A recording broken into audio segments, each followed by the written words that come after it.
logo. Já estamos com 22 pessoas e o povo está chegando ainda, tá legal? Então, gente, nós estamos retomando nossas reuniões do grupo de pesquisa.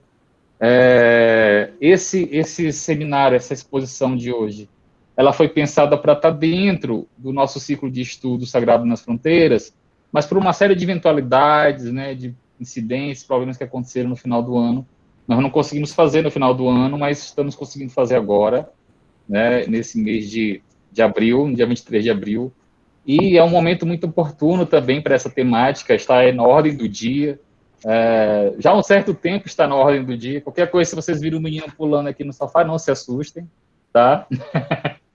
Esse é o João Lucas, e ele gosta muito de fazer essas traquinagens aqui durante as lives. Não se preocupe com isso, não, pelo contrário. Então, assim, gente, a gente está retomando, né, nosso encontro. O professor Gamaliel nos brindou, né, generosamente em remarcar a data, né, e aceitou estar com a gente aqui. O professor Gamaliel, ele é sociólogo, doutor em sociologia pela Universidade de Brasília, pela UNB, e é professor também da UFMA, do campus de São Luís, do curso do Departamento de Sociologia, né, do curso de Ciências Sociais, e professor do programa de pós-graduação em Sociologia do campus da UFMA de Imperatriz, professor do PPGS, nosso curso aí, quem é da LCH, e também tem muitos alunos aqui do mestrado, viu, Gama?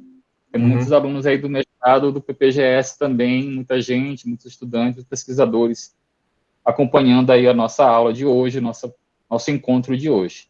Tá legal? Nós vamos ter um público muito bom, viu, Gama? Além do que é costumeiro no nosso grupo. Nós geralmente temos um grupo de 20 pessoas, já estamos com 26, temos aí 53 inscritos. Quem sabe conseguimos aí bater o recorde, né, de audiência hoje. E aí a gente começa a botar no YouTube, depois a gente vai bombar lá no YouTube, viu? Vamos viralizar. Vamos ganhar do Felipe Neto. Então é isso. Sem mais delongas, eu acho que o Gama também pode falar um pouquinho mais dele, das pesquisas dele, e aí depois... Gama, você fica à vontade para usar o tempo que quiser. Como eu te falei, não temos burocracias.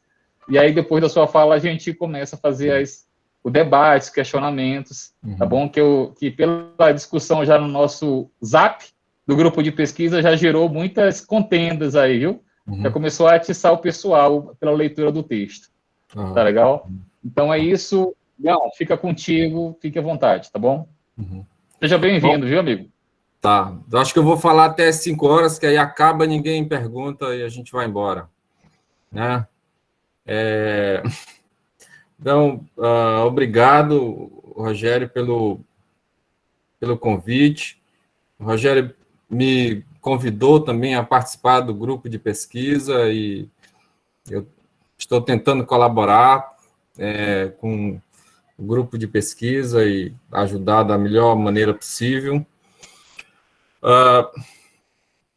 O tema é muito instigante, né? E eu acho que bastante atual.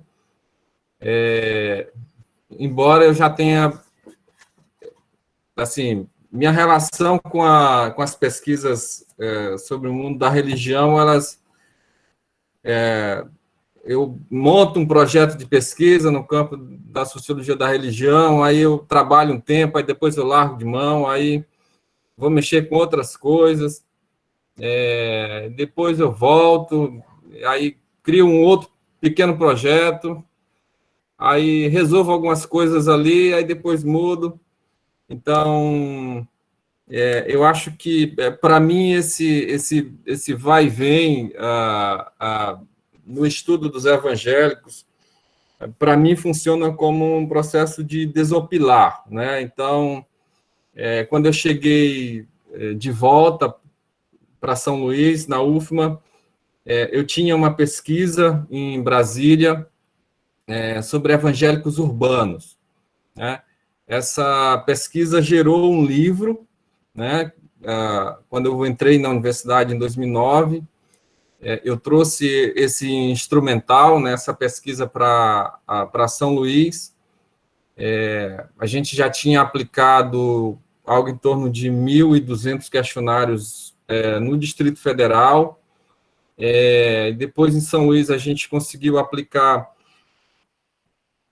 Eu perdi parte dessa pesquisa antes de fazer a tabulação. Era um questionário muito extenso, um questionário tinha mais de 150 questões sobre diversos temas. Depois, em São Luís, quando eu fui aprovado no concurso, em 2009, a gente resolveu replicar esse questionário em São Luís.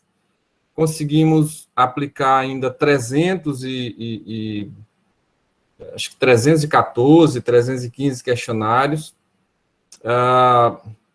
E aí a gente fez uma tabulação, levando em consideração os dados do POF, né, que é aquelas pesquisas de orçamento familiar, que são pesquisas do IBGE. Então, tem toda uma fundamentação metodológica e de validação deu um trabalho danado desse instrumental, de modo que a gente, para criar uma amostragem que fosse semelhante à amostragem do IBGE, a gente teve que invalidar mais ou menos uns 600 questionários. A gente ficou só com 618 questionários. Desses, uma amostra de 300 e alguma coisa, já faz muito tempo, no Distrito Federal, e de 200 e alguma coisa em São Luís, né?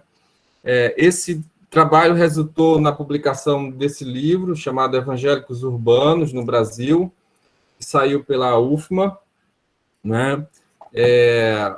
Onde eu faço uma análise de algumas dessas variáveis, né?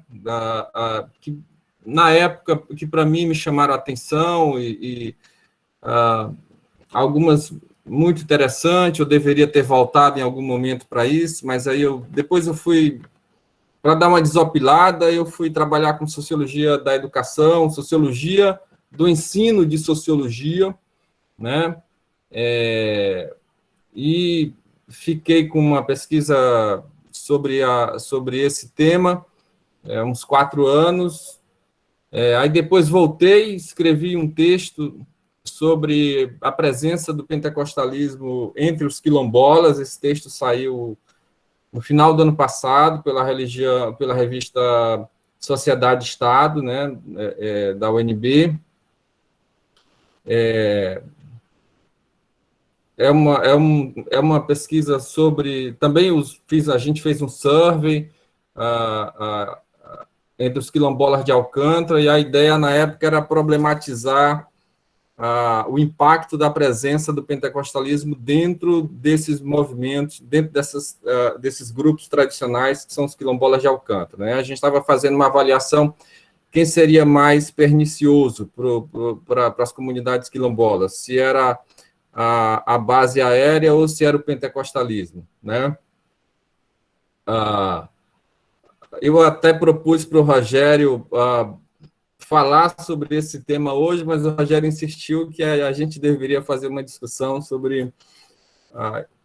realmente ele está certo, uma religião, a pesquisa está mais atual, o debate sobre religião, espaço público, religião e política, religião e secularização,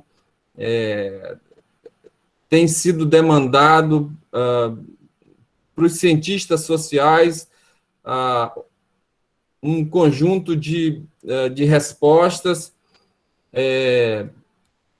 Algumas são boas, outras são provisórias, outras não são tão boas assim.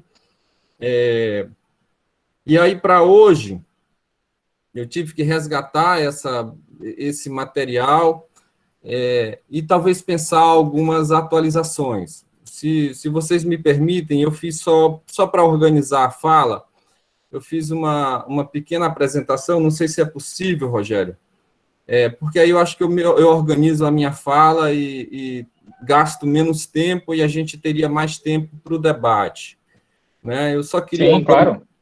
Pode ser? Pode. Tu apresenta daí ou tu quer passar para mim e eu apresento? Não, eu posso tentar apresentar. Se não tiver problema, eu posso tentar apresentar Tá, daqui. isso. Ótimo. Né? Tudo bem.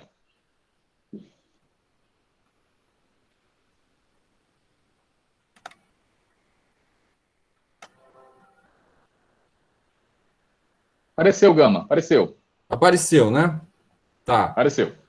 tá. Então, eu vou levantar algumas coisas que eu julgo que são importantes nesse texto, como resultado dessa pesquisa, desse trabalho, a discussão entre aquilo que a gente encontra na pesquisa, na resposta aos instrumentais, né, nos instrumentais que foram aplicados, e o debate junto com uma revisão da literatura e com uma perspectiva teórica, né? Então, a partir de que pontos teóricos a gente está trabalhando para pensar esse objeto particular, né?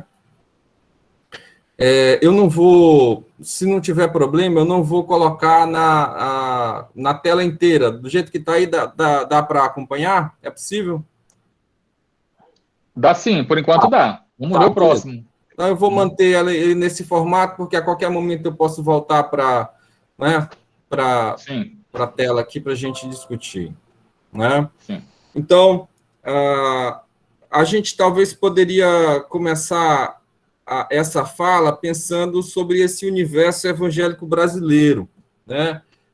Qual é a origem social dos evangélicos brasileiros, pensando aí, por exemplo, renda, classe, cultura, né? Então, os dados do censo do IBGE, eles indicam uma sociedade ou uma comunidade evangélica em geral pertencente às classes C, D e E, majoritariamente, né, as classes C, D e E, né, em termos de renda. Embora possam existir uma parcela significativa em alguns grupos evangélicos mais elitizados, né, a massa, né, a grande maioria dos evangélicos, ela é pobre, né? Ela é pobre, ela é urbana, ela vive na periferia, né? O problema é a gente confundir a parte com o todo, né? Recentemente, já faz algum tempo,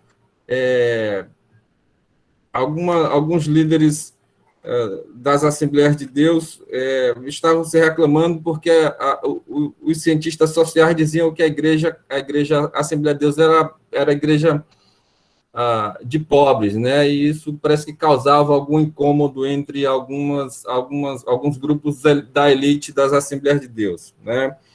Eu lembro de um autor que disse que as Assembleias de Deus não escolheram os pobres. Ela é uma igreja de pobres. Né? Quem escolheu os pobres, se é que a gente pode falar isso, quem efetivamente escolheu os pobres como objeto, como alvo de sua evangelização é a Igreja Universal do Reino de Deus. Né? A Igreja Universal, essa sim, escolheu os pobres como seu alvo. Né? A Assembleia de Deus, ela é uma igreja de pobres. Né? Majoritariamente é uma igreja de pobre, embora existam comunidades muito elitizadas, né? Onde as classes médias e as classes altas se refugiam, né? Mas esse é um pouco do perfil, né?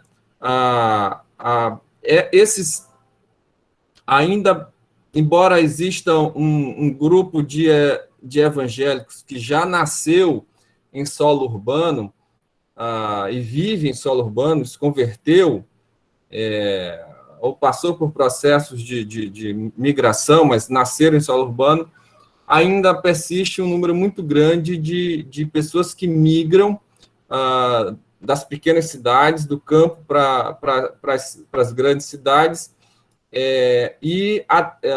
posteriormente a isso, elas aderem aos evangélicos, né, às igrejas evangélicas. Interessante ainda, por exemplo, a pesquisa conseguiu encontrar essa ideia. A Assembleia de Deus é a igreja que continua, desde sempre, continua sendo a igreja que mais absorve nas suas fileiras pessoas recém-chegadas do campo. Ela sempre foi assim, e eu achava, por exemplo, na pesquisa, tinha uma hipótese de que ela já conseguia avançar muito, mas ainda hoje ela é a igreja que mais recebe. Então, muita gente que migra do campo para a cidade, sem religião, ou vindo do catolicismo, quando chega nas periferias, aderem à Assembleia de Deus. Essa é uma marca interessante dessa instituição, né? Mais do que todas as outras, né? Em algum momento eu ainda vou trabalhar esse elemento, né? Então, há uma marca do campo, né? Uma marca do campo, uma marca de uma sociedade tradicional, de um imaginário, né, social, tradicional, conservador também, dentro dos evangélicos, né? Então, essas classes, elas, do ponto de vista sociológico, as classes C, D, né? A E nem tanto, mas as classes C e D são classes, grupos sociais, né? Grupos que estão nestas posições sociais, com forte caráter conservador, né? Em termos de usos e costumes, uma série de traços culturais avessos a autoritários, não tem uma boa relação com a democracia não tem um peso significativo, tanto faz democracia como autoritarismo, isso não é uma questão significativa, né, para essas gerações, avesso a questões étnicas, avesso a pautas progressistas, né? Então, esses grupos, eles comungam, de um modo geral, desses valores, né? Quem lê o texto, eu faço esse levantamento, né? O Brasil é um dos países talvez mais estranho desses países na época emergentes, né? Chamado dos BRICS, dos países dos BRICS, né? Brasil, Rússia, Índia, China, África do Sul. O Brasil é o país em que a religião tem um peso maior, né? Isso não é comum, né? Isso não é comum. A religião, ela ocupa um espaço muito grande no imaginário. A religião é algo muito importante na vida das pessoas no Brasil, né? Isso em certo sentido, é um contrassenso, inclusive em relação aos outros países membros dos BRICS. Nesse aspecto, o Brasil é diferente de Rússia, de Índia, de China. A Índia não, a Índia você tem um peso muito grande, mas aí o hinduísmo, ele não é propriamente uma religião, ele é uma cultura, né? Ou seja, abandonar o hinduísmo é quase como cair na escuridão, né? Porque é uma religião que está impregnada no imaginário cultural daquela sociedade há 5.000 anos, né? O hinduísmo tem 5.000 anos de idade, né? Não ser hindu, não ser comungante do hinduísmo, é cair no nada, né? No caso da Índia. Então, afora essa situação da Índia, o Brasil, ele se assemelha muito mais a países, em termos religiosos, ele está muito mais próximo de países muito mais pobres e muito mais atrasados economicamente, socialmente, culturalmente, do que... Então, há um descompasso aí entre um avanço econômico, inclusive em termos institucionais, de instituições democráticas. Então, há um descompasso, no caso da sociedade brasileira, entre, né, esse avanço, né, da democracia, da economia, dos processos de urbanização, dos processos de racionalização, pelo qual passou o Brasil e passa o Brasil, e esta forte ligação ainda da população com a religião, né? Isso é uma marca também da sociedade brasileira. Então, que tipo de sistema doutrinário é cultivado, então, nessas instituições evangélicas, né? Aí o Rogério depois pode me corrigir, ou algum colega pode me corrigir, mas me parece que a marca, primeiro, o tipo de protestantismo que migra para o Brasil, né? E depois o tipo de pentecostalismo que funda as principais denominações pentecostais no Brasil, e posteriormente o neopentecostalismo, mas o tipo de sistema teológico que migra para o Brasil é um sistema fundamentalista em duas dimensões, né? O primeiro fundamentalismo é aquele clássico do fundamentalismo, para quem já leu aquela obra, Os Fundamentos, é aquele tipo de fundamentalismo, né? É uma crença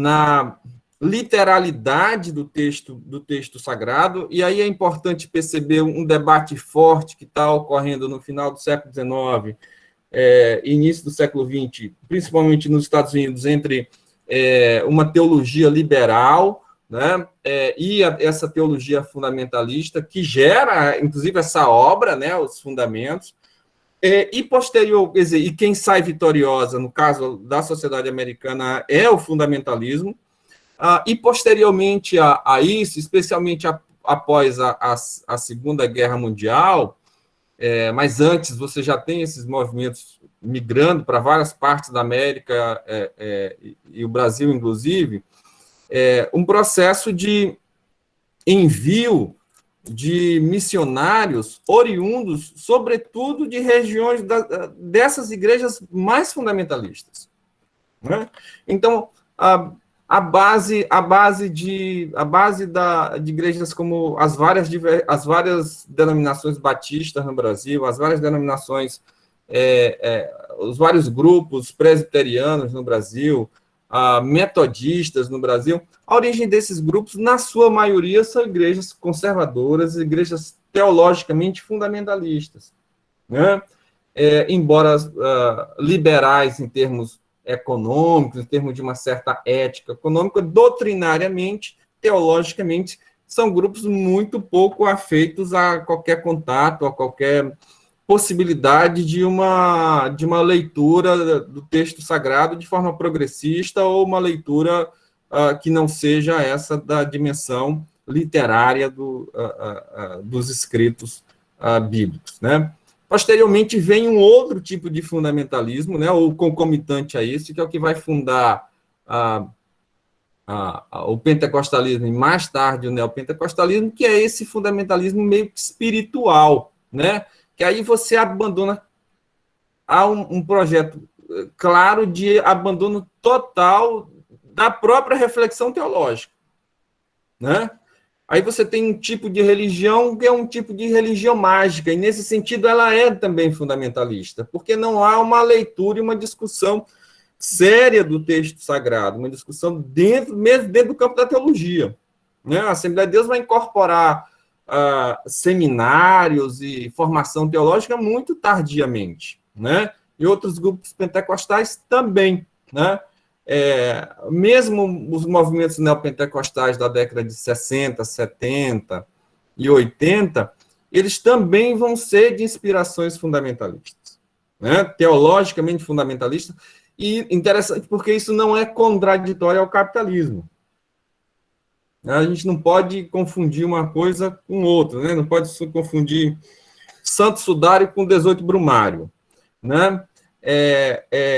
Então, há uma convivência harmoniosa entre fundamentalismo e capitalismo, né?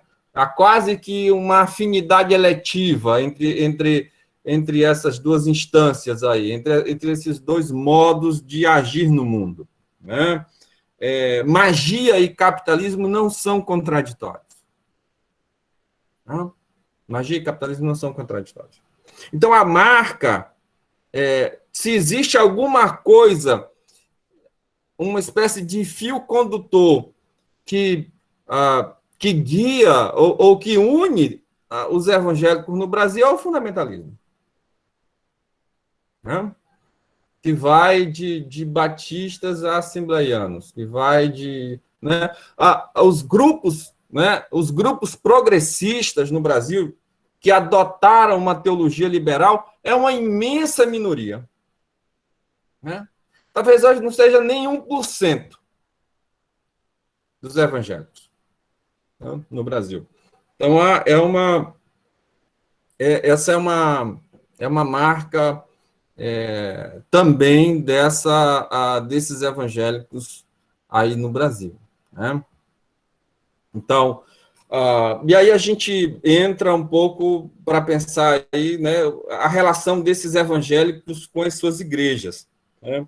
Então, as igrejas, elas funcionam e funcionaram no Brasil historicamente, e acho que em outros lugares, nesse sentido mesmo de comunidades fraternais, né? Construção de laços fortes, ou seja, quando a gente usa o conceito de comunidade aplicada ao estudo da religião, ao estudo dos evangélicos no Brasil, a gente deve carregar com todo o peso sociológico que esse conceito diz. Né? É comunidade num sentido forte, não é uma palavra qualquer, né? Seja comunidade no sentido de sentimento de pertencimento, de sociedade de controle, né, de convivência, né? Dentro dessas igrejas, laços se constroem, laços sociais, laços familiares, laços fraternais, casamentos são instituídos. Então, quer dizer, as igrejas, tanto em solo urbano como nas pequenas cidades e mesmo no campo, as igrejas são realmente verdadeiras comunidades. Né? E aí a gente começa a perceber, talvez, indicando uns primeiros elementos, porque que essas lideranças, ou por que esses grupos, ou lideranças dessas comunidades, de algumas em especial, conseguem capitanear os votos dos fiéis para determinadas candidatos e não para outros. Né? Então, as igrejas, nesse sentido forte de comunidade, elas têm com líderes carismáticos fortes, com líderes tradicionais, aí é uma mistura de dominação carismática e dominação tradicional, elas conseguem capitanear os votos dos evangélicos, sobretudo em eleições proporcionais. Né? Essa é uma marca da sociedade brasileira, né? Igrejas fortes e partidos fracos. Né? A exceção do PT, né? Que tem uma biografia específica, tem uma história específica, né? Não faz sentido falar em partidos políticos no Brasil. Né? Não faz sentido. A quantidade de pessoas que se dizem não só filiadas, mas que têm afinidade com determinados partidos políticos, ela é ínfima, é 3% da população brasileira. Né? E entre os evangélicos, ainda menos. Né? Os evangélicos são ainda menos ligados a partidos políticos, ligados a determinadas ideologias. É uma marca da sociedade brasileira. Então, você tem uma sociedade em que as igrejas elas são muito fortes na vida das pessoas, na vida dos evangélicos, E os partidos com suas ideologias são fracos, né? Ou seja, eles têm pouca influência, né?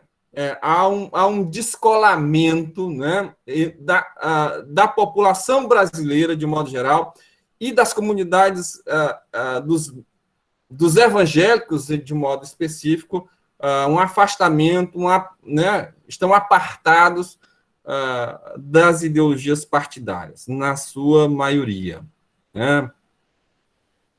Então, embora... e aí eu levanto lá, eu coloco uma série de tabelas, eu vou fazer um pouco da análise dessas tabelas, e coloco essa questão, né? Embora muitas vezes contrariados, por exemplo, os fiéis, né? Contrariados com essa relação, muitas vezes íntima demais, muitas vezes próxima demais, entre igreja e política. E esses fiéis, eles seguem muitas das ordens e das lideranças nas eleições, em especial nas eleições proporcionais, né? Então, o que a gente encontra, que a gente encontrou na pesquisa foi um pouco desta ideia, né? Então, não há um... Isso vai variar muito de denominação para denominação. Por exemplo, entre os protestantes históricos, o distanciamento entre igrejas e partidos políticos, igreja e política, ela tende a ser maior. A própria história dessas igrejas, ela me parece que ela é uma variável que colabora para a manutenção desses distanciamentos, né? As igrejas pentecostais e neopentecostais, elas são mais pragmáticas e, portanto, elas conseguem se relacionar de forma mais livre, né, com o mundo da política e, de alguma maneira, alcançar algum tipo de benefício, né?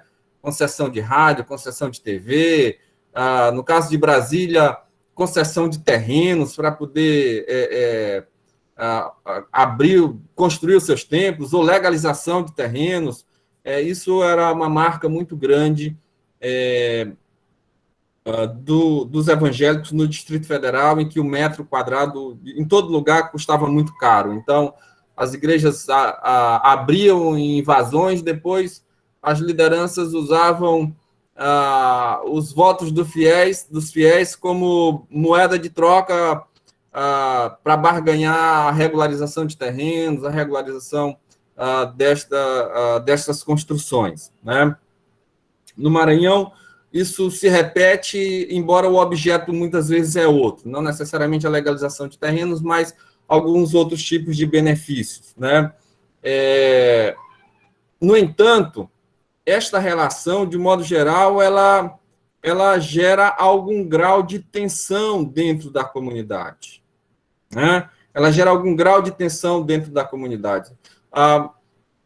Ela não é bem vista. Os dados estão lá e vocês conseguem perceber um pouco, né, desse conflito que existe entre quando desta aproximação entre igreja e política. Então, e aí a gente começa a entrar propriamente no voto evangélico, né? Então, um dos primeiros dados que a gente encontrou na pesquisa, a gente desconfiava que isso era assim, né? Então, a gente acertou, embora em muitos outros aspectos a gente tenha errado, né? Isso é sinal de que o conhecimento avançou. A gente tinha uma ideia e descobriu que essa ideia que a gente tinha era equivocada. Isso, para mim, não é um problema, é o contrário, né? É sinal de que eu estou melhorando as minhas lentes sobre esse campo, né?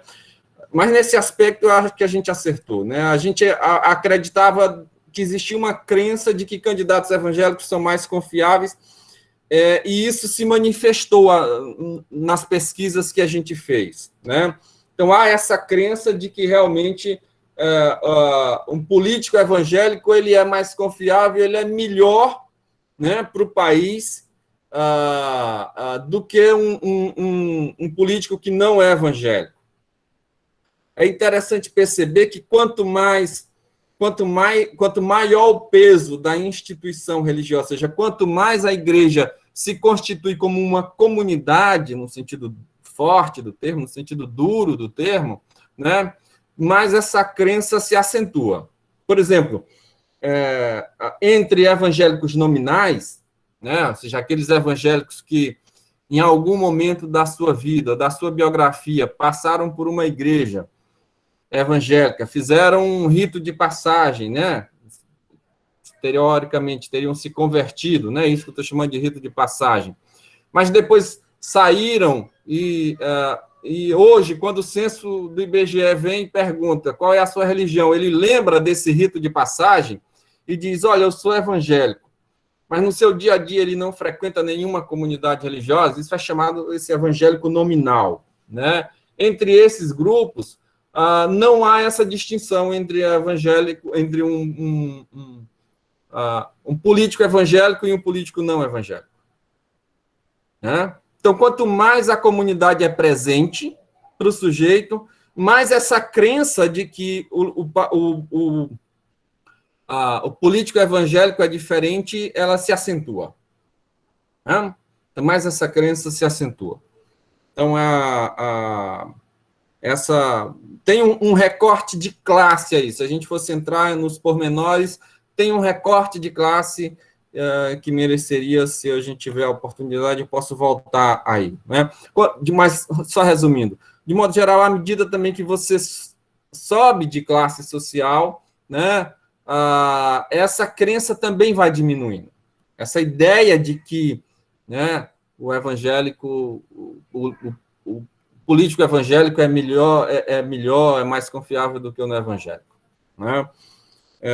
Mas merece acentuação essa relação entre renda, mas essa relação entre comunidade e o sujeito, né?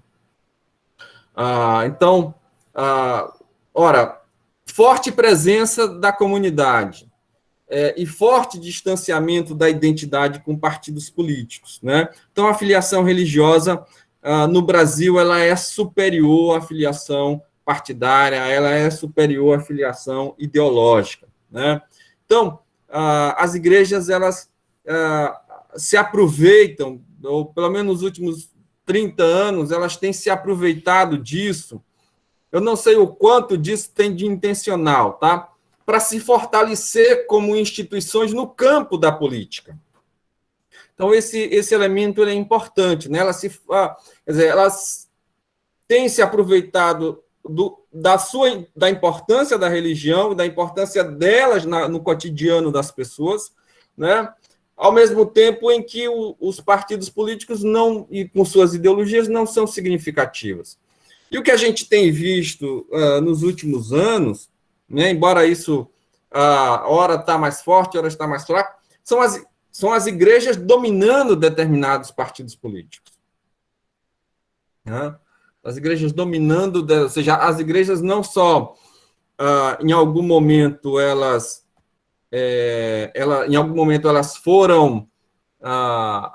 produziam, né, políticos para os partidos, mas a partir de determinado momento elas começaram a dominar os partidos políticos, né?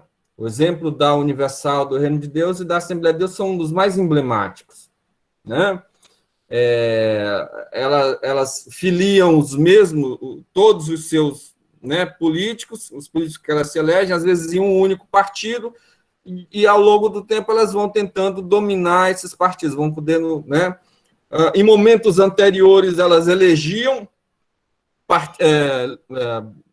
deputados, especialmente deputados estaduais e deputados federais, mas aí esses deputados eles eram cooptados, ou as suas demandas elas desapareciam no meio da atividade político-partidária, né? Ou seja, esses evangélicos políticos eles eram minoria no interior desses partidos. Então, as demandas específicas tendiam a desaparecer, né? Ou seja, as igrejas estavam fortalecendo determinados partidos, mas estavam ganhando muito pouco, né? Então, me parece que a ação da Universal foi dominar um partido para poder criar uma pauta e manter essa pauta sempre ativa dentro da política federal, ou junto ao Estado, né? E ela tem sido bastante vitoriosa nesse aspecto, né? Então, mas de um modo geral, os políticos evangélicos eles não têm muita expressividade, né? Sabe aquele termo que está bem em evidência agora, né? O baixo clero. No caso das eleições federais, deputados federais, a bancada evangélica, de um modo geral, ela pertence ao baixo clero, né? Suas demandas historicamente são mesquinhas, né? Pouquíssimos líderes têm a capacidade de pensar os problemas do Brasil, né? De pensar de forma ampla, às vezes se contentam com pequenos ganhos para suas comunidades, é uma concessão de rádio, TV, são muito propensos, é isso que a história dos evangélicos na política apontam, Paul Freston, Ricardo Mariano, uma série de autores, né? Então, eles são infiéis aos partidos, às vezes migram, né, de partido para partido, e em pouquíssimos pontos eles atuam de forma conjunta, né? Às vezes em temas, e é isso vocês já sabem, em temas de ordem moral, de ordem ética, aí, né, as pautas conservadoras, as pautas reacionárias, os evangélicos atuam, mas, de um modo geral, a marca dos evangélicos, dos políticos evangélicos, é a mediocridade e a mesquinhez, com raríssimas exceções, né? Com raríssimas exceções.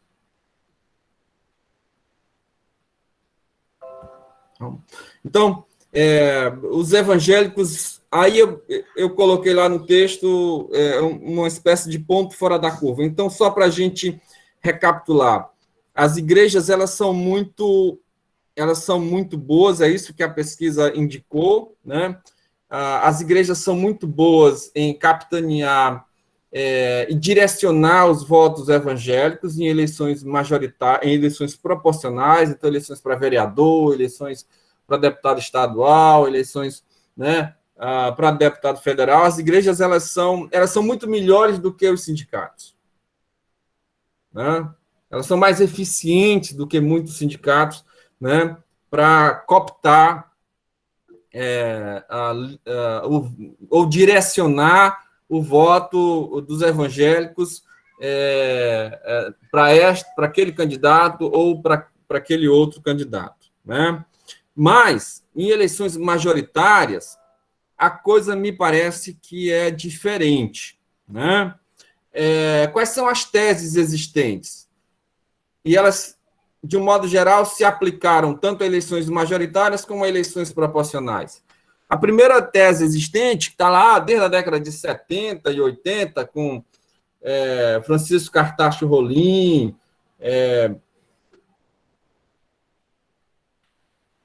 todos esses Depney, uma série de autores que vão discutir isso, né, até os anos 80, vão apontar para essa coisa aí. Ora é um voto de cabresto, é um voto de cajado, né, é o seu correlato, né, é o voto de cajado.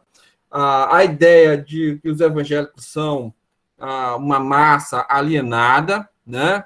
E aí, na eleição do Collor, surge essa tese, né? É uma tese que ainda hoje ecoa por aí, né? De que os evangélicos decidem eleições. Então, essas são algumas teses, né, importantes. A quarta tese aí, levantada por esses autores,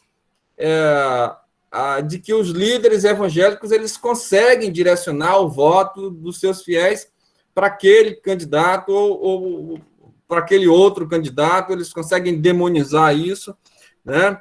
Então, a gente concorda em parte nesse processo, quando a gente pensa em eleições majoritárias, em eleições proporcionais, mas em eleições majoritárias, me parece que essas teses elas são um pouco furadas. Eu vou tentar argumentar aqui algumas, né, alguns elementos, né?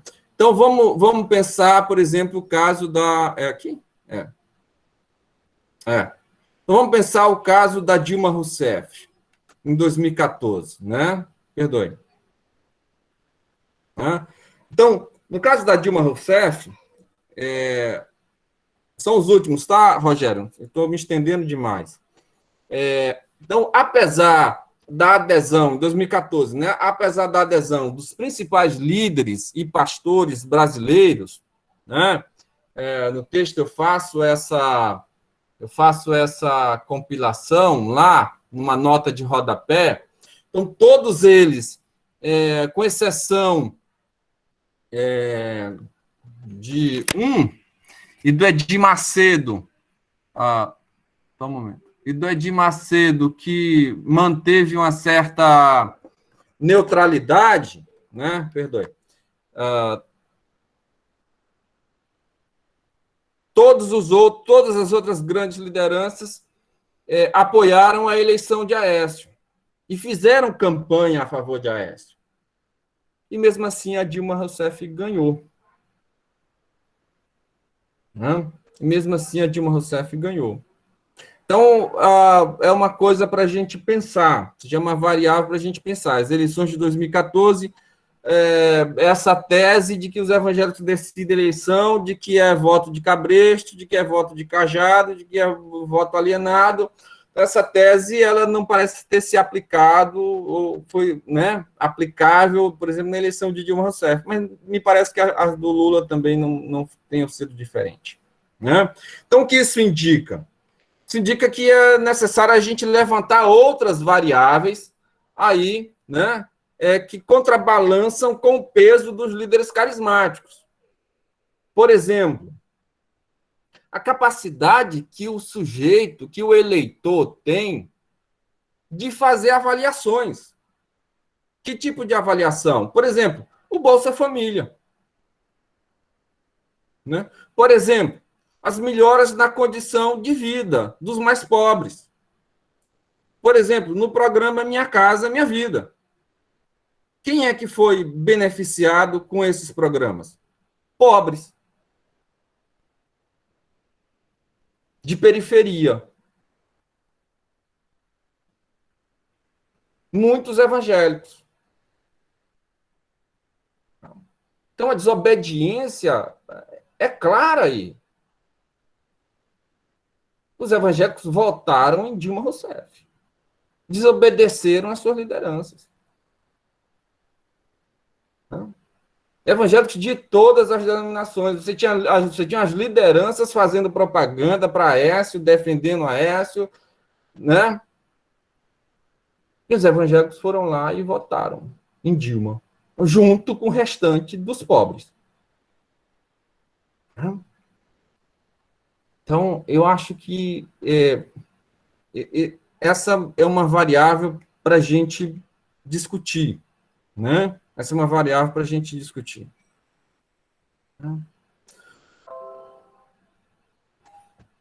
A eleição de Bolsonaro. Vocês achavam que eu não ia chegar na eleição de Bolsonaro? Não tem como não falar de Bolsonaro, né? Fora Bolsonaro, né? Então, os evangélicos decidiram a eleição, no caso das eleições de Bolsonaro, né? Você volta àquela tese, né? É a mesma tese da eleição de Collor. Essa tese surgiu na eleição do Collor, que os evangélicos teriam decidido a eleição a favor do Collor. Se foi isso, meu irmão, só decide ruim, né? Nossa, elegeu o Collor naquela época e agora o Bolsonaro. É melhor nem votar, né? Toda vez que vai decidir, decide errado, né? É desgraça. Né? Então, os evangélicos decidiram a eleição de Bolsonaro. Então, vamos pensar aqui, né? São os últimos 2 slides, a gente abre para discussão. Aparentemente, sim, né? Ó, o Bolsonaro ele teve 11 milhões de votos a mais, né, entre os evangélicos do que Haddad, né? E a diferença, por exemplo, entre os evangélicos, o Bolsonaro teve 11 milhões de votos a mais. E a diferença total entre eles foi mais ou menos de 10,76 milhões de votos. Né? Então, aí a gente começa a ver, bom, então os evangélicos, né? Quer dizer, 11 milhões a mais de evangélicos votaram em Bolsonaro, 11 milhões a mais do que votaram em Haddad, né? E a diferença entre um e outro foi de 10,6 milhões. Então, isso reafirma a tese lá de 89, né? Quando a gente olha de forma unilateral, né? Ou seja, a gente... E aí eu sou, nesse aspecto, eu sou muito weberiano, né?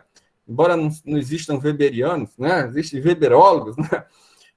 Mas nesse aspecto eu compartilho dos aspectos metodológicos de Max Weber, quando ele vai dizer que os fenômenos eles são sempre pluricausais, né? Então, a eleição de Bolsonaro, o bolsonarismo, ele é um fenômeno sociológico. Né? Então, o bolsonarismo é um fenômeno sociológico, a eleição de Bolsonaro é um fenômeno sociológico.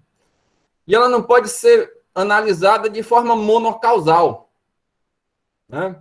Ela precisa ser analisada de forma pluricausal, ou seja, é um conjunto de variáveis que, em algum momento específico da história, reúne e produz um determinado fenômeno sociológico, né? Um determinado fenômeno social. Né? Então, eu aponto aqui algumas outras variáveis que corroboram para a gente entender esse processo. Primeiro, o próprio desgaste do PT, né? Escândalos de corrupção, lava-jatismo e a própria saída do Lula da eleição. Né? Quer dizer, qual era a imagem que se tinha do PT e na última década, de 2009, pelo menos de 2008 até 2016 e 2017, né? Sistematicamente há um processo de desgaste e de perda de credibilidade do Partido dos Trabalhadores. E a imprensa colaborou absurdamente para esse processo. Né? Então, essa é uma variável que a gente não pode simplesmente esquecer, dizer assim, a culpa é dos evangélicos. Né? A impossibilidade do Lula se candidatar é uma variável fortíssima para a eleição de Bolsonaro. Ele escolheu em última hora um sujeito que ninguém conhecia, o Haddad. Ninguém conhecia o Haddad. O Haddad teve que nadar contra a maré, correr o Brasil todo para poder ver se as pessoas lembravam, pelo menos via a cara dele. Então, não associavam uma coisa com a outra. Né? É um erro de estratégia do PT absurdo. Absurdo. A segunda, né? O Bolsonaro como líder carismático. Né? A gente fala do Bolsonaro, mas esquece de analisá-lo como um líder carismático, que é talvez um dos líderes carismáticos, juntamente com o Lula, dos mais importantes das últimas décadas no Brasil. Em mais 20 anos a gente só vai lembrar desses dois. Quer dizer, ele é tão carismático, né? Com aquela sua arrogância, aquela sua violência no falar, o seu trato, né? A forma como trata as coisas, né?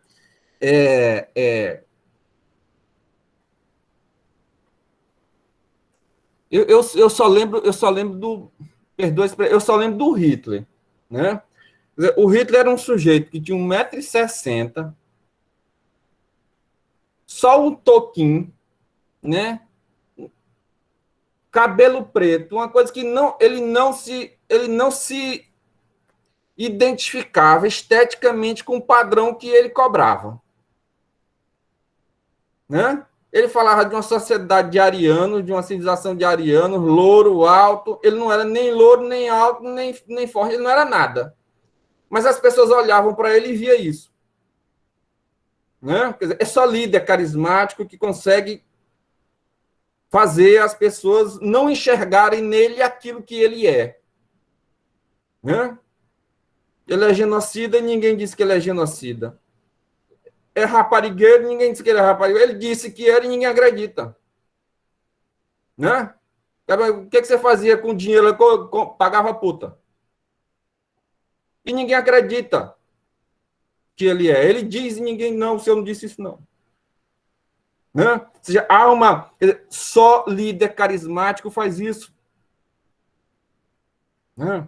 Então, a gente está esquecendo de olhar o Bolsonaro por essa ótica, né, de um grande líder carismático. Ele é tão carismático que aqueles que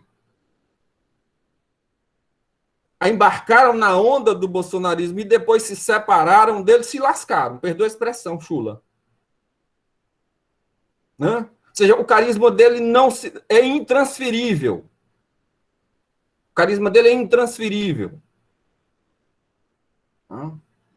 Não adianta você ir lá, se aproximar dele e querer achar que vai dar para pegar um pouquinho de carisma e tocar sua carreira política só, que você não vai fazer isso. Moro se lascou. Dória está aí, só os cacos, 4% de intenção de voto. Uma penca de deputados que foram no bolsonarismo e se afastaram dele, provavelmente serão deputados de um pleito só. Ele é um líder carismático. E aí é preciso pensar a eleição dele a partir de uma liderança carismática e não a partir de voto de evangélico. Ele é carismático não é só para os evangélicos. Ele é carismático para o Brasil. Ele é carismático na sociedade brasileira e não só entre os evangélicos. Fake news. Fake news e o peso das redes sociais. Essa variável ela não estava nas eleições anteriores. Não estava na proporção que ela foi vista nas eleições de 2018. Essa variável é fundamental. Você criar uma rede paralela à Globo. Você criar uma rede de alimentação ideológica que é paralela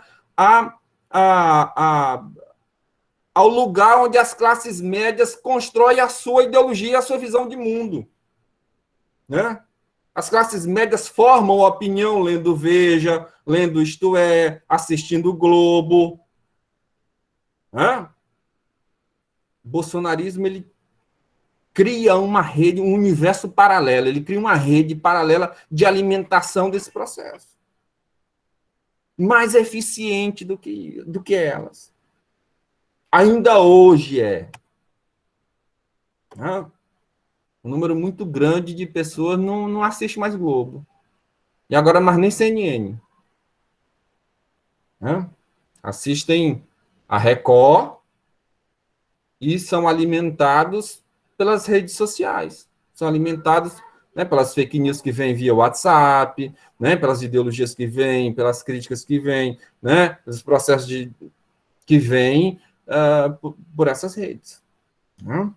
Me parece, elas tiveram um peso significativo na eleição de Bolsonaro. E aí, por último, eu acho que não menos importante, o conservadorismo da sociedade brasileira.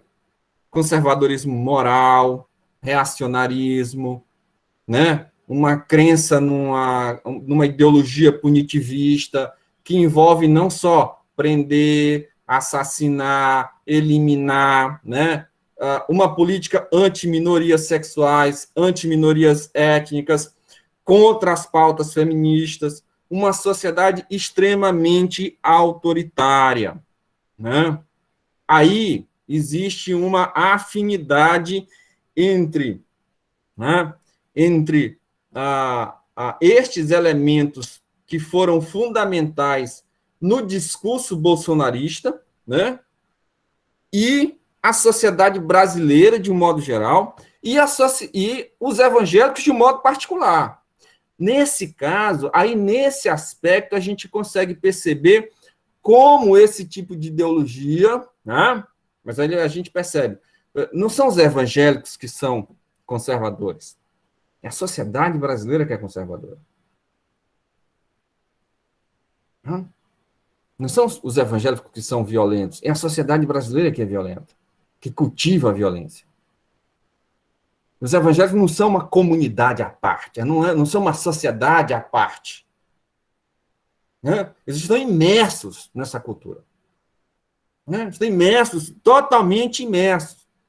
Aí, nesse aspecto, né, de conservadorismo, né, ou essas pautas bolsonaristas, me parece que aí há um grau maior de afinidade eletiva afinidade eletiva e ideológica entre uma parte significativa dos evangélicos, independente das classes sociais, com estes valores e com essa ideologia.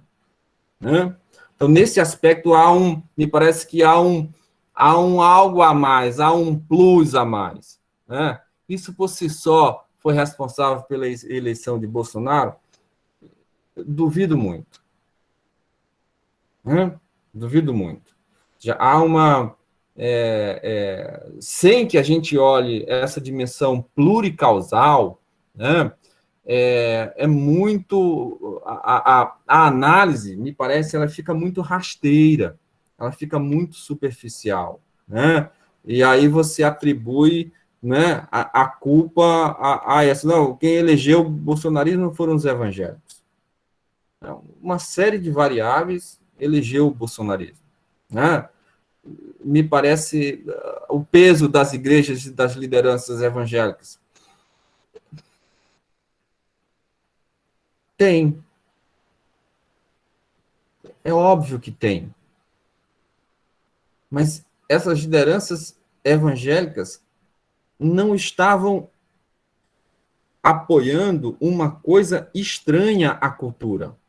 Elas estavam apoiando e apoiadas para poder votar em Bolsonaro nos seus próprios valores, no seu próprio modo de vida, no seu próprio sistema cultural.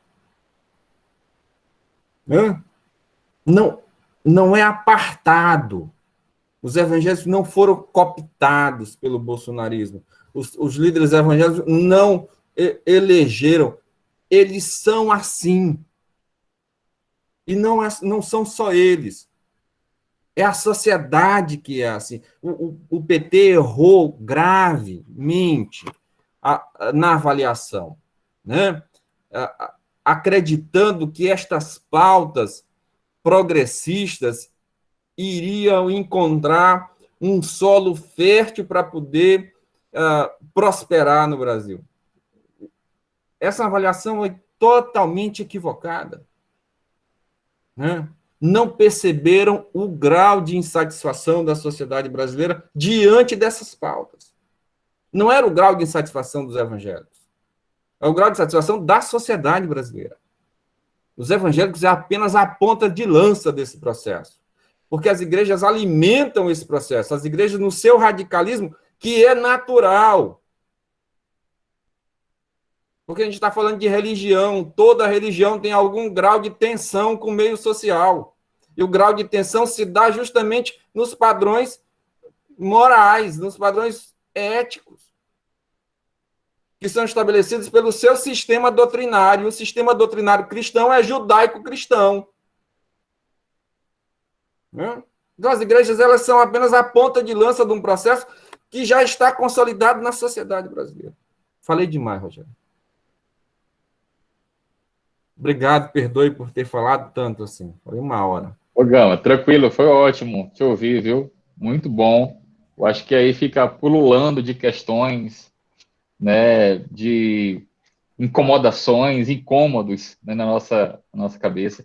Eu acho que uma coisa bacana da leitura do teu texto, Gama, e também da tua fala, é justamente isso, né? Ele vai desestabilizando algumas certezas, algumas narrativas, alguns discursos que são muito fáceis, são muito prontos, né? São dicotômicos, que a culpa foi dos evangélicos. E a gente, quando vai analisar no detalhe da pesquisa sociológica, a gente vai ver que a coisa é muito mais complexa do que simplesmente estabelecer anjos ou demônios, né? Para retomar aí uma expressão consagrada em um dos livros, né? Que estuda a sociologia dos evangélicos do Brasil. Então, assim, uma coisa muito interessante que me chamou atenção, inclusive lendo o teu texto e dialogando com alguns textos do Alexandre Brasil, outro sociólogo, né, que ele fala que no Brasil da eleição de 2018, o povo do livro, que os evangélicos eram tidos como o povo do livro por carregar a Bíblia debaixo do braço, né, os papabíblias, o povo do livro se tornou o povo do Zap, né? Trocou o livro pelo Zap. E o Zap teve uma influência muito importante nesse direcionamento, né, do voto evangélico na eleição majoritária. Né? E aí você fala que os evangélicos, no geral, na questão principalmente da orientação ideológica, partidário, né, ali na sua pesquisa em 2017, se não me engano, 2019, foi publicado em 2019, né, Gão? Mas foi uma pesquisa do início aí da década, né? E aí você fala que existe um vácuo Foi político 2009, partidário. 2010 que a gente aplicou, né? Olha aí, ó, exatamente, início da década passada, né, já que já estamos em 2020. Então, assim, existia esse vácuo, e ele existe, acredito, né? Esse vácuo ideológico partidário na maioria dos evangélicos, ainda que tenha aí uma faixa de 20% a 30% de evangélicos que têm maior afinidade com o PT, né? Que dizem ter a maior afinidade com o PT. Eu acho que esse dado está um pouco na tua pesquisa, me corrija se estiver errado, mas tem também na pesquisa do Alexandre, né? O Alexandre Brasil mostra isso, né? Há uma afinidade de boa parte desses evangélicos quando eles definem que tem uma preferência partidária, a preferência é à esquerda, ao PT. Mas a grande maioria está nesse chamado vácuo político partidário, e aí entra o poder das organizações, como você falou, e da ideia da comunidade, né, como fundamental. E assim, Gama, tem duas coisas que eu quero destacar no teu texto, que eu quero que você fale um pouquinho mais, comente para a gente, para depois abrir aí para a turma, tá? Uma é de ordem metodológica, uma segunda é de ordem de futurologia sociológica, digamos assim, futurologia sociológica, e uma terceira de estratégia política. Tá bom? Então, são três etapas da pergunta. A primeira questão, de ordem metodológica, eu queria que você falasse para a gente a respeito de como é que é fazer pesquisa quantitativa nas ciências sociais, na sociologia. Né? Que a tua pesquisa aí é uma pesquisa quantitativa, nossos alunos da graduação, do mestrado, geralmente vão mais para pesquisa qualitativa, né? E aí você traz para a gente uma pesquisa quantitativa, né, de assim, quais são as estratégias, os caminhos, como a gente pode aprender a fazer pesquisa quantitativa, de ordem metodológica. De ordem, digamos assim, sociológica, de futurologia sociológica, a pergunta que eu faço é o seguinte: os evangélicos, você fala o seguinte no seu texto, existe toda uma sociologia, eu lembro do Saulo Batista, né, que essa presença dos evangélicos na política, através dos seus parlamentares, tem muito mais uma relação clientelística, né, dos favores, da troca do terreno pelo voto, essa coisa mesquinha, como você está falando, do que uma visão geral de sociedade. Eu te pergunto que se nos últimos anos nós temos visto uma guinada disso aí, né, de uma, pelo menos na ação parlamentar desses evangélicos, que eu não digo nem tanto do povo, embora possa ser como hipótese que isso esteja se espraiando para boa parte dos fiéis evangélicos, já uma visão de mundo consolidada, ideológica, neoliberal, meritocrática, né, pró-capitalista, enfim. Se você vê que há uma virada nesses últimos anos de uma visão mais geral de mundo que esses evangélicos estão incorporando, encabeçando, né, se há uma tendência para isso, né, na sua perspectiva como pesquisador e como observador da nossa cena, tá bom? Então, essa é a pesquisa de futurologia, digamos assim, sociológica. E a terceira questão, que é de estratégia política, que eu acho que está na cabeça de cada um de nós aqui, é pensar, bom, se você falou bastante, né, o PT errou bastante nas estratégias e tudo mais, se a esse vácuo político que ainda talvez exista, esse vácuo político da maioria dos evangélicos, né, como é que as esquerdas, né, ou os setores progressistas podem recuperar esse voto, né, desses evangélicos que não têm uma preferência, seja à direita ou à extrema direita, porque tem os votos, os evangélicos de esquerda que vão continuar votando nas esquerdas, né? Mesmo que o pastor, e principalmente na eleição majoritária, mesmo que o pastor mande votar lá no candidato da prefeitura, do governo do estado ou no Bolsonaro, o cara é evangélico de esquerda e não vai votar nos candidatos da extrema direita, principalmente, né?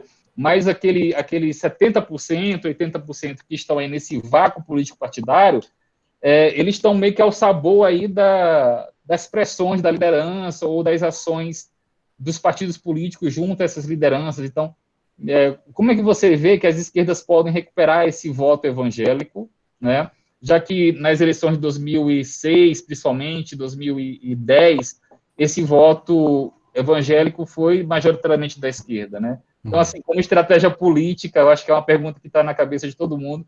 As esquerdas podem recuperar esse voto evangélico ou é já causa perdida? Essas são as três questões que eu te faço.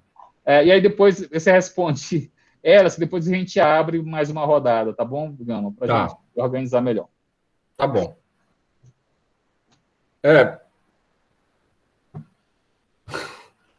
Bom, vamos para a mais fácil, né? Que é fácil de responder e difícil de fazer, né? Que é a pesquisa metodológica, né? As pesquisas quantitativas. Assim, eu gosto de trabalhar com dados quantitativos, né? Eu estou atualmente com uma pesquisa sobre o campo da medicina no Maranhão, né? O campo da medicina em transformação. Eu estou estudando um processo de precarização do trabalho médico, né? Uberização do trabalho médico. As pessoas pensam em uberização, pensam em qualquer profissão e não pensam né? E aí eu estou discutindo um pouco isso e também estou trabalhando com dados quantitativos, né? Não é fácil. Quando a gente não tem recursos, o que geralmente é o normal, a gente não ter recursos, né? Para fazer. As pesquisas quantitativas, elas são muito caras, né? Muito caras mesmo. Exige uma preparação metodológica muito séria e elas se tornam mais caras ainda quando a gente vai fazer produção de dados primários, né? Você pode fazer pesquisas quantitativas com dados secundários, né? Então, você, a partir de diferentes fontes, você juntar e trabalhar a análise de dados de fontes secundárias. Por exemplo, eu não sei o que muito sociólogo vai fazer ano que vem, porque não vai ter IBGE, aí muitos perderam o emprego, né? Porque né, já estavam esperando o IBGE para poder olhar os dados, para poder... Os da religião, então, esses devem estar nem dormindo, né? A gente fica esperando de 10 em 10 anos sair o dado da religião para a gente poder escrever um artigo, poder escrever não sei o que, aí sai um monte no ano seguinte, um monte de publicação e tal. 2, 3 anos está saindo, agora não vai ter IBGE, acabou. Tem gente sem emprego aí, triste, né? Então, é muito... quer dizer, esses sociólogos trabalham com dados quantitativos, mas de uma fonte secundária, né? O IBGE produz os dados, às vezes os intérpretes do IBGE não são tão bons, e aí você vem o pessoal das ciências sociais, que tem boa formação teórica e que consegue fazer a leitura desses dados, né? dado sem teoria não serve para nada, né? Tem um professor amigo meu que ele disse, até quem vai para garimpo sabe que vai atrás de alguma coisa, ele sabe do que é que ele está indo atrás, né? Então, olhar para esses dados, às vezes, com um olhar específico, né? Então, as pesquisas, a produção do instrumental, a própria produção do instrumental teórico, né, ela é muito demorada. Por exemplo, a gente demorou mais de um ano para fazer esse instrumental. Depois, se vocês quiserem, eu posso passar para vocês. E ainda assim houveram erros. Então, a gente fez um instrumental gigantesco, 150 perguntas, assim, mas muito abrangente, né? Eu tirei do próprio bolso, eu trabalhava em faculdade particular, lá em Brasília, e aí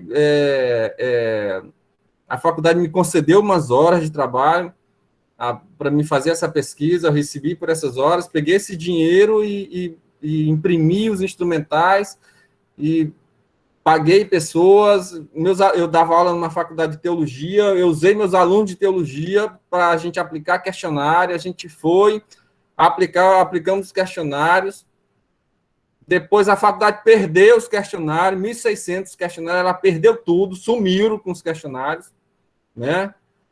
Era a faculdade teológica da Assembleia de Deus, eu tenho alguma desconfiança. Lá, o que foi que fizeram lá? Não sei se saíram alguma coisa lá. Aí depois eu tive que refazer esse questionário, refazer a amostra, aí eu apliquei depois mais 600 questionários, né? E aí a gente ficou... Aí isso é para aplicar. Aí o que a gente faz? No caso de pesquisas quantitativas que você está pensando. Aí você tem que recorrer aos dados do IBGE. O IBGE tem mais de 100 anos que faz pesquisa estatística no Brasil, né? Então, o IBGE tem toda uma metodologia consolidada de como fazer questionário. Ele divide a cidade em setores. E aí, a partir desses setores, ele faz pesquisas por amostragem. Tudo isso está disponível. Então, você lá entra no site do IBGE, você faz a leitura. Então, a gente fez isso para aplicar em São Luís e para aplicar em Brasília. Em quantas regiões o IBGE divide o DF, em quantas regiões ele divide São Luís, né? E aí, essas macro-regiões, quantos questionários ele aplica quando ele vai fazer estudos de randômicos, né? Estudos para tirar uma amostra, e aí a gente vai seguindo os passos, no nosso caso, com essa pesquisa, a gente foi seguindo os passos do IBGE, adotou esta mesma metodologia do IBGE e saiu, né? Mandei um aluno meu sair, subir aquela rua do Quatraque, né? Aquela aleatoriamente, né? E a gente conseguiu fazer. Aí você vai, né? Aí 16 questionários numa região, 15 na outra, 14 na outra, porque aí você vai, populações, bairros que são mais densamente povoados, menos povoados são menos densamente. Então, você vai construindo. Isso dá um trabalho danado. Mas pesquisa é assim mesmo. Se você quer produzir dado primário, é assim, né? E aí você pega isso e cruza com os dados que o IBGE, no nosso caso, a gente pegou e cruzou com os dados que o IBGE tinha. Então, a amostra deu do número de negros, aí você pega algumas variáveis, número de negros, número de mulheres, número de pentecostais, número de neopentecostais, número de protestantes. Eu tenho uma proporção que é mais ou menos semelhante em termos daquilo que o IBGE produziu e minha pesquisa. Não, então vamos voltar para acompanhar aprimorar essa amostra, né? Por isso é que, por exemplo, a gente teve que jogar 600 questionários fora. Porque se a gente fosse manter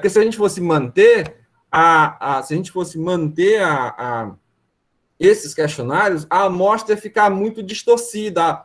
A gente aplicou mais questionário com mulheres do que a amostra do IBGE, a gente aplicou mais com protestantes históricos do que a amostra do IBGE, né? Então, é muito... E aí você vai construindo essa amostra, pega essas variáveis primárias, né, gerais, para poder construir essa amostra, né? A outra possibilidade é essa que eu já falei, né, que a gente pode trabalhar com dados secundários, né? Mas, assim, por exemplo, como é que eu vou cruzar dados e analisar esses dados? Tem alguns programas excepcionais, né? Por exemplo, um programa chamado SPSS, né? A UFMA já ofereceu vários cursos de SPSS. O departamento o programa de pós-graduação em Ciências Sociais, lá da UFMA, já ofereceu um curso acho que 1 ou 2 vezes esse curso de SPSS. Então, esses cursos, eles são espetaculares. Você vai lá e você consegue, um programa, esse programa já chegou a custar $10 mil, né? A primeira vez que eu fiz esse curso, eu fiz ele 2 vezes, a primeira vez que eu fiz esse curso, o CD custava $10 mil, né? O programa. Depois disso, você vai na Feira do Paraguai e compra ele por R$5, né? E hoje você consegue baixar ele pela internet. É um programa, deve estar na 20ª versão dele aí, né? Mas é um programa maravilhoso, porque você consegue cruzar até 3 variáveis, às vezes 4 variáveis, né? Então, eu posso cruzar, por exemplo, quantos negros de igrejas evangélicas, então eu cruzo a raça com a opção evangélica lá, escolha evangélica, protestantes e pentecostais, já fazem parte de movimentos sociais, né? Então, e eu posso introduzir uma outra variável, dentro até de 3 a 4 variáveis, e aí ele produz ali, automaticamente, 3 segundos, ele produz uma tabela, né? Um gráfico e uma tabela para você. Então, são programas assim maravilhosos, maravilhosos. Ele não cruza só 2 variáveis, ele tem essas variáveis independentes e tem as variáveis, tem um termozinho em inglês que agora eu não consigo traduzir, né? Que é como se fosse uma variável, não lembro, mas que vai fazer a ponderação, né? Mais ou menos o termo é esse, né? Então, esses dados, eles permitem uma visão que a gente pode chamar uma visão macrosociológica, né, do fenômeno, né? Você tem uma visão maior. Essas visões maiores, elas são macro, então elas perdem em profundidade, né? Então, toda visão mais ampla, ela perde um pouco da realidade, né? Aquilo que o estudo de caso não vai lhe mostrar, né?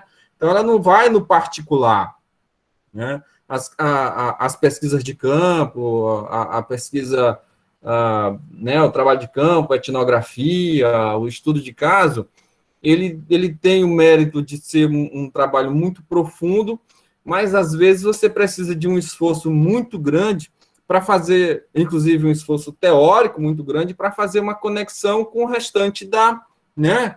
O que a gente tem visto, por exemplo, em alguns trabalhos de antropologia. Às vezes, o trabalho é muito bom, em termos de etnografia, de análise do caso, mas ele dialoga muito pouco com o que está ocorrendo no restante do Brasil. Aí fica uma coisa muito particular, muito privada, que é muito boa do ponto de vista histórico, porque está registrado. Mas o diálogo macro-social se perde, né? E aí você precisa, às vezes, dominar uma carga teórica muito grande para você poder fazer essa ligação, né? E no caso dos estudos quantitativos,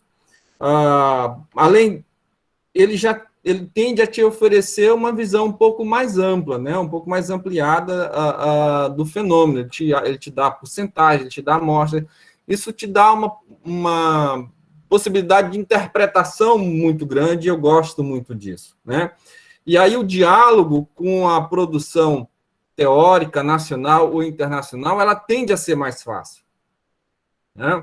Ela tende a ser mais fácil, porque aí você consegue perceber em que aspectos a realidade nacional, né, ou regional, ela distorce da realidade nacional, ela distorce da realidade internacional. Então, isso eu gosto bastante e estimulo o estudo. Gente, sociólogo que não consegue ler tabela, tem que... Você tem que ler, você tem que olhar uma tabela e ler. Você tem que saber interpretar uma tabela, você tem que saber interpretar.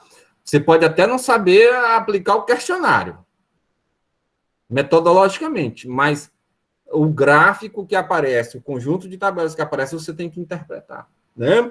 Quer dizer, isso a gente precisa fazer esse esforço, né?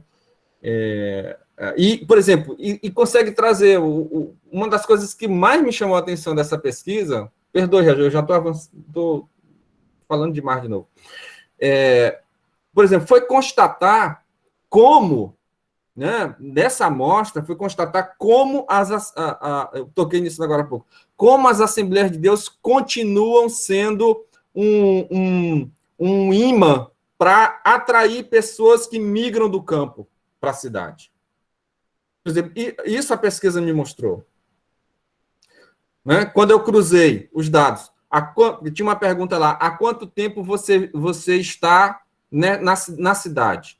Né? Então, você está há menos de 5 anos, você está há 10 anos, você está há 15 anos, você está há 30 anos, né? Você nasceu aqui. Então, um número muito grande de pessoas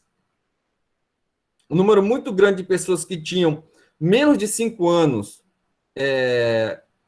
em Brasília e em São Luís, evangélicos, a maioria estava na Assembleia de Deus.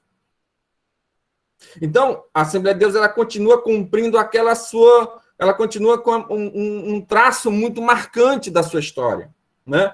Isso só os dados macro sociológicos me mostraram. Né? Quer dizer, o estudo de caso não ia me mostrar isso. Né? O estudo de uma igreja local não ia me mostrar isso. Então, você teve que aplicar, quando você aplica, no caso, a gente aplicou 612 questionários na amostra, quer dizer, da população que migrou e que era evangélica, a Assembleia de Deus é a igreja que mais atrai imigrantes. Né? Semelhante à Assembleia de Deus da década de 30, de 40, de 50 e de 60. Né? Nenhuma igreja consegue atrair tantos novos membros vindo do campo como a Assembleia de Deus. Né? Isso é muito, assim, os estudos quantitativos permitem ir também nesses aspectos, né? Não só... Né? Então, a segunda, os políticos evangélicos têm... eu não sei se eu entendi, eu acho que, no caso, se for em relação aos políticos evangélicos, eu tendo a não acreditar nisso. Assim, eu acho que, se a gente for perguntar, quem são os líderes, os expoentes dos líderes evangélicos no Brasil? Marcelo Crivella? Talvez. Né? Quer dizer, Marcelo foi um senador, né? Tal, aquele outro, né, do Espírito Santo. Qual que é o nome dele? Magno Malta. Né? Magno Malta, como quer dizer, faz muita zoada. Quer dizer, zoada eles fazem. O Marcelo Crivella nem zoada faz. Né? Mas o Magno Malta ele fazia muita zoada, mas eu não sei se ele defendia as pautas dele porque ele dependia delas para poder sobreviver como senador, né? Mas, assim, proposições em termos para o Brasil, como, por exemplo, você pegar por exemplo, esse antigo presidente o Maia, né? Quer dizer, você pode discordar do Maia, criticar, fora nhônio e tal, mas não dá para colocar o Maia no mesmo nível dos outros deputados. Uma é diferente, para pior, para melhor e tal. Eu não conheço nenhum deputado evangélico com os traços do Maia, por exemplo, né? Não conheço um senador evangélico que tem os traços daquele, né, que está encabeçando agora a CPI, né? Que é lá do Amapá, de Roraima, né? Randolfo Rodrigues. O Rodrigues. Por exemplo, não conheço. Assim, um senador evangélico que tem esse status, que consegue, por exemplo, pensar o Brasil, que consegue pensar, né? Então, eu tenho dificuldades. Agora, eles à medida que eles vão crescendo ou se tornando mais forte na política, me parece que isso é um perigo para a democracia. Isso pode ser um perigo, porque você só tem, de um modo geral, eu vou manter minha fala, você tem políticos medíocres e políticos mesquinhos que estão pensando a política nacional de forma mesquinha e de forma medíocre. Né? Qual é o projeto de Brasil? Se o projeto de Brasil for transformar o Brasil num país evangélico, nós estamos lascados. Né? Quer dizer, se esse é o projeto, quer dizer, uma ânsia de poder, aí eu posso mudar a sua questão, uma ânsia de poder, com certeza. Né? Toda religião de salvação, por definição, vai querer dominar o mundo. Né? Naquela frase do cérebro, né? Do Pink do cérebro. Né? Então, toda religião salvífica, em última instância, ela vai querer dominar a nação na qual ela está. Ela tem esse projeto de dominar. Né? A questão é que a democracia, nos seus pesos e contrapesos, ela vai, né, à medida que quanto mais uma democracia é saudável, ela vai conter essa ânsia de, né? Ela vai conter essa ânsia de domínio do mundo, de domínio da sociedade, de estender os tentáculos da religião para o Estado, né? O Estado vai encontrar maneiras de sobressair, de se proteger desse processo. É provável que essa vontade com o bolsonarismo, ela tenha se aguçado, eu não tenho a menor dúvida. E aí talvez a gente encaminha para a última questão. Né? Pensando não na esquerda, mas pensando no Bolsonaro, na eleição de Bolsonaro. Se ele conseguir manipular bem isso, né? Esse discurso do a Deus acima de todos, se ele conseguir ainda, porque esse discurso pode envelhecer, né? Esse discurso pode envelhecer, ele pode se tornar caduco aí no próximo ano, né? Aí ele não vai ter, talvez ele não tenha mas essa coisa de Deus acima de tudo, né, a família cristã, esse apelo, ele é muito forte, né, esse apelo é muito forte, é um aceno, mas, novamente, eu acho que uma parcela significativa da população, se continuar passando fome, né? Porque já estão passando fome. Aí eu lembro realmente do Marx, né? Marx disse que tem que piorar. Marx disse que a revolução só vem quando piorar, quando chegar né? Lá, quando piorar, Marx estava errado. Né? A revolução não veio nos países, né? Nos países industrializados, ela veio então, o Marx, a gente tem que começar a ler o Marx e ao mesmo tempo desconfiar do Marx. Né? Então, eu não sei se piorando muito, se o PT vai sair bem. Você está entendendo? Eu não sei. Pela tese marxista, furada do Marx, era para o PT se dar bem, se piorar mais. Mas como o próprio Marx estava errado, né? Ora, se Marx está errado, então eu vou me calar, meu amigo. Então, eu realmente não consigo ver uma possibilidade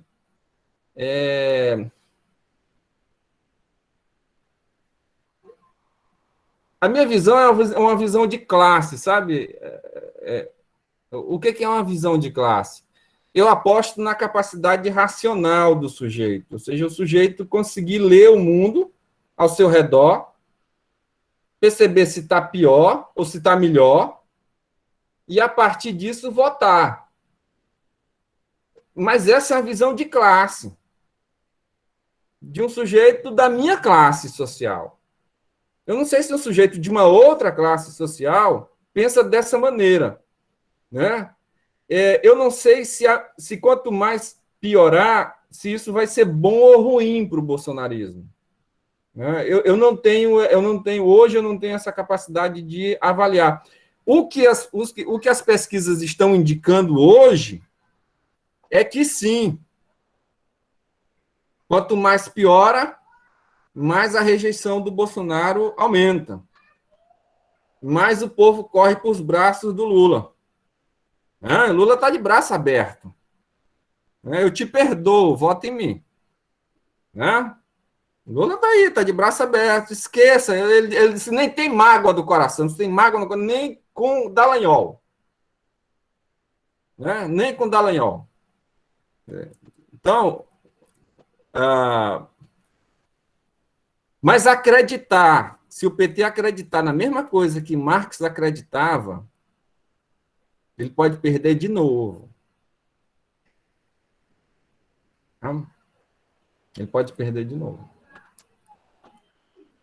Ô, Gama, só complementando, né? O Aldo Fanazério fala que a esquerda tem que deixar de ler um pouquinho Marx e ler Maquiavel, né? Por aí da Assembleia de Deus. Ele disse assim: a Maria da Silva é uma melancia. Ela é verde por fora e vermelha por dentro. Ela tem um discurso da Amazônia, da preservação, do meio ambiente, mas ela é petista por dentro. Né? E eu achei essa metáfora maravilhosa. Né? Maravilhosa. Então, novamente, não a eleição de 2018 para cá, desde a ascensão do Bolsonaro como candidato real, e o radicalismo que foi se instituindo no Brasil, vai resolvendo por exclusão esses meio termos, né? Essas candidaturas, Rafael,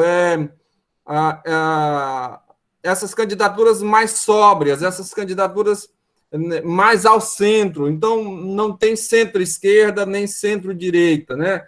PSDB foi engolido. 3%, pelo amor de Deus. 3%. Quem era o PSDB?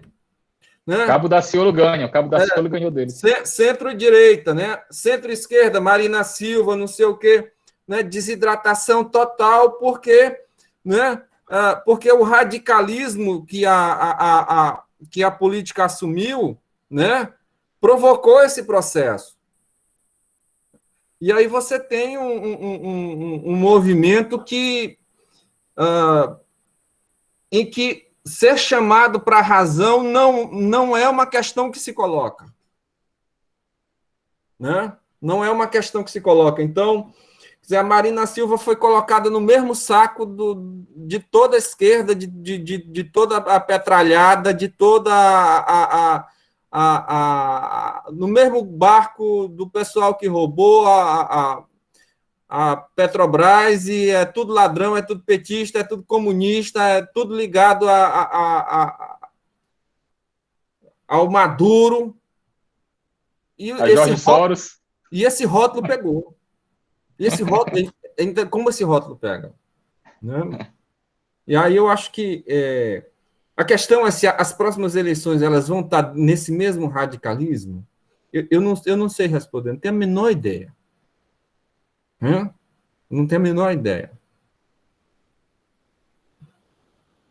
Se o Bolsonaro e o Lula estiverem lá, provavelmente vai ser radicalismo. Né? Não vai ter espaço, um centro-direita onde pode juntar todo mundo, não dá 10%.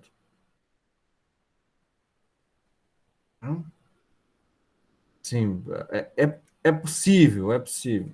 Agora, o Bolsonaro vai sair vivo dessa pandemia? Não, vivo assim, politicamente vivo, né? Vivo, com certeza ele vai estar, né? Mas ele vai sair politicamente vivo, né? Eu também não sei responder assim, né? A gente mal olha para trás para poder interpretar o que de lá olhar para frente. A gente só sabe olhar para trás, né? Olhar para trás, a gente já não enxerga, mas a gente olha para frente. Né? Tá Eu falando, fico será por que aqui, eu falei demais. Tá ótimo, Gama. Tu tá falando que será que o Bolsonaro chegar vivo até o ano que vem, a eleição? Eu lembro daquele ditado popular, vaso ruim não quebra, né? Não, mas minha questão é se ele chega vivo politicamente. Sim, Senão eu vão me chamar entendi. Vão dizer que eu estou querendo matar o Bolsonaro, pelo amor de Deus. Não é isso, não. Entendemos, Gama. Foi o que passou aqui. Mas, enfim, gente, obrigado. Acho que o assunto é candente, está todo mundo querendo, né, entender, falar, discutir. Acho que dá para fazer uma parte 2, viu? Sobre a lógica do voto evangélico, parte 2. O retorno. Então, dá até para fazer, viu, Gama? E aí, gente, agradece muito a presença de vocês, já quase 6 horas, então, obrigado por ter dedicado essa tarde de sábado para esse tempo de ouvir mais do que de falar, né? Poucos conseguiram falar, mas foi muito bom ouvir também, né? É muito bom ouvir, a gente tem que aprender também a ter esse lugar de escuta, né? Falamos tanto de lugar de fala hoje, e é fundamental a gente também ter o lugar de escuta. E foi muito bom escutar você, tá, Gama? E aos que participaram aqui, agradeço muito. E em breve aí voltamos com novas programações, eventos. Para junho, a gente está pensando em novos webinários, como nós fizemos ano passado, também divulgando as pesquisas, reflexões, os trabalhos dos professores, né, da UFMA, da UFN, da Federal do Tocantins, né, que vai virar agora Federal do Norte do Tocantins, do Pará, enfim. A gente vai passando para vocês as notícias. Gente, obrigado pela paciência, obrigado por estar com a gente até aqui. Professor, obrigado, Gama. Eu é que agradeço. Pode falar, Poli. Eu agradeço a oportunidade. Sim, Poli. Quem puder abrir sua câmera... Eu esqueci disso, Poli, perdão. Quem puder abrir sua câmera para a gente fazer aquela tradicional foto, né, do nosso encontro, a Poli está fazendo aí o seu print, a gente manda aí no nosso WhatsApp, nas nossas redes. Fique ligado aí no nosso Instagram, no nosso Facebook e no nosso Zap, quem pediu aí para entrar no grupo do Zap. Obrigado, Salvador. Obrigado, Gama, mais uma vez. Né? Quer falar mais uma coisa, Gama? Não, só agradecer a oportunidade de estar nessa tarde aqui discutindo com vocês. Eu acho que foi muito bom. Né? Obrigado pelas questões. Assim, se ser jogado assim contra a parede é bom, né? Não sou sadomasoquista, não, tá? Nesse sentido sociológico, né? De você ser colocado questões assim que, né? Você não se colocou ainda, eu acho que eu vou voltar a pensar com certeza sobre elas em algum momento trabalhar. Eu agradeço realmente os questionamentos e as ponderações. Gente, bom final de semana, obrigado a todos, um abraço, se cuidem, tá? Um abração a todos, até mais. Obrigado, Gama. Obrigado.